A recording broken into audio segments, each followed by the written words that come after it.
storyteller is Kelly Sisco.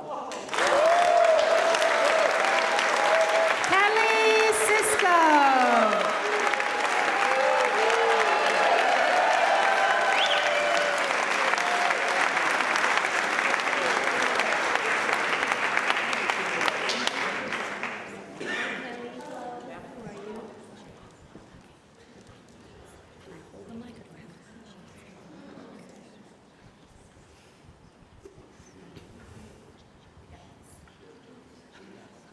Hello, everyone. Hello. My name's Kelly Sisco, and my tradition story has to do with my grandparents. I was very close to I'm half Italian and half Irish. I look Irish, but my last name is Sisco on my dad's side. I was very close to my Italian grandparents, more than my mom's side, my mom's family, because my mom's family lived in Florida. My mom's grandparents moved to Florida when I was just 3 years old, and when my grandma finally moved back 8 years ago, she had Alzheimer's. So I was close to my dad's family. I'm exactly like my grandmother, my Grandma Sisco. I'm exactly like her, even though I act very Italian, even though I don't look it. And me and my grandma were twins, and my grandfather, they were my everything. I was there. They lived right down by Home Depot. I live on the other side of New Rochelle near Eastchester, but I was there every day. It was my second home. And me and my grandfather loved to sing together. We would sing all the time together. But my grandma and grandpa had a little tit-for-tat thing. They loved each other tremendously, but they always picked on each other. That was their little thing they had together. And so my grandfather would do things to kind of get on my grandma's nerves purposely, and grandma would do things to get on his nerves, but it was all out of love. So my grandfather will always go outside and sing on the front porch. They had a big front yard, and they would just sing, and we would just sing. And grandpa would be like, "Come out with me, come outside, we're gonna go sing." And grandma would be like, "Oh, not again, what are the two of them doing? You wanna sing, and now you're roping her into singing. Kelly, you really gotta follow him on what he's doing." But she did it all out of love, and we would go outside and we would sing. And apparently, more people, more than neighbors, heard me sing when I was just 10 years old or even younger, 7, 8, 9. More than neighbors knew about my singing, more than I realized. Last year, I was at my friend's church. I was at Shiloh Baptist Church with my friend, and I walked in, and this lady greeted me, and I told her my name, and she's, "I know you.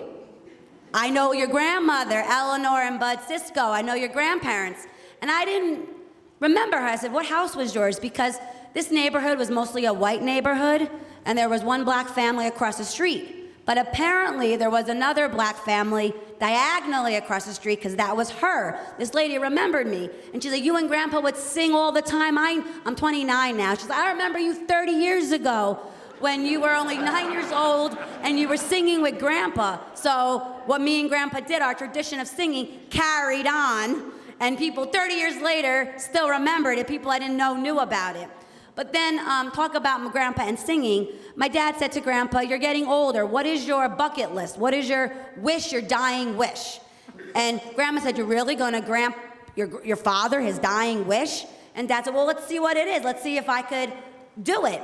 Grandpa said, "We grew up in Mount Vernon, and I haven't been back to the Mount Vernon Church, Our Lady of Victory, in forever. And I wanna go to Our Lady of Victory Church in Mount Vernon, and I wanna sing Ave Maria, my grandfather's favorite song." My grandpa had a nice voice. He didn't have a miraculous voice, but he had a good voice, and he had a very good heart. His heart was amazing. Everything he did was with a lot of love and a lot of heart, and you loved him for his personality and his spirit. And my dad made his wish come true. My grandma said, "You're really gonna do this? How is he gonna do this? Sing on the balcony?" My grandfather couldn't even go up 5 flights of stairs. They had a 2-family house, and my dad converted the other side of the house to where my grandfather lived. Thank God there was a kitchen and a bathroom on the other side, so my grandfather lived there, because he couldn't make it up the 5 flights of stairs, or whatever, 6, 7, the little bit amount of stairs. He couldn't make it up the stairs to go to sleep. But this day, when we brought him to the church of Mount Vernon, Dad said, "You wait with Grandpa," and the aide. The aide was with us, because my grandfather had a caretaker at this point. Said, you wait with Grandpa and the aide outside while I find parking. So then Dad was finding parking in a long time. I came back outside, and he goes, "Where's Grandpa?" I said, "Grandpa's upstairs." "Upstairs already on the balcony?" I said, "Yeah." He said, "How did he make it on the balcony?" I said, "We made him. Me and the aide helped him up. He's up already." It was because he was so determined to sing that day. He was so thankful to be doing this. My dad also had a friend of ours help him sing, so it wasn't just him alone.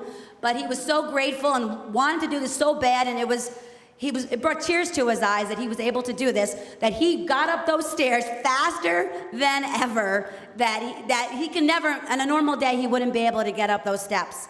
And I remember my grandparents, all the things we did together, and love them very much. And especially the singing and the little jokes we did together and many of my Italian heritage things. And to this day, I miss them. And God bless them in heaven, both of them. Grandma lived a few years longer than my grandfather, but they're both gone. A lot of my Sisco family's gone. But on a happy note, I have a lot of things that I gained from them, that I have my personality from them, and a lot of things that they did and that I could share with them that I carry forward and I carry on. Thank you.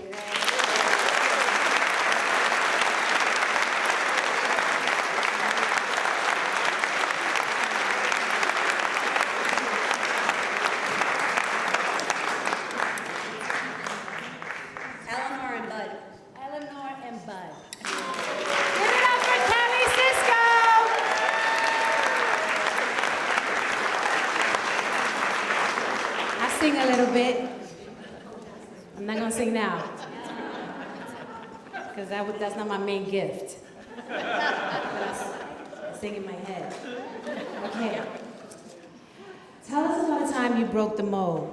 I was born with a tooth, which I lost 5 years later. Mold breaking right out of the gate. Right? Tell us about a time you broke the mold. Not accepting being a dumpy 63-year-old suburban mom. Whoever she is, she's got a jacket. It says the jacket. I'm with you. I'm with you. Tell us about a time you broke the mold. I didn't choose to have children.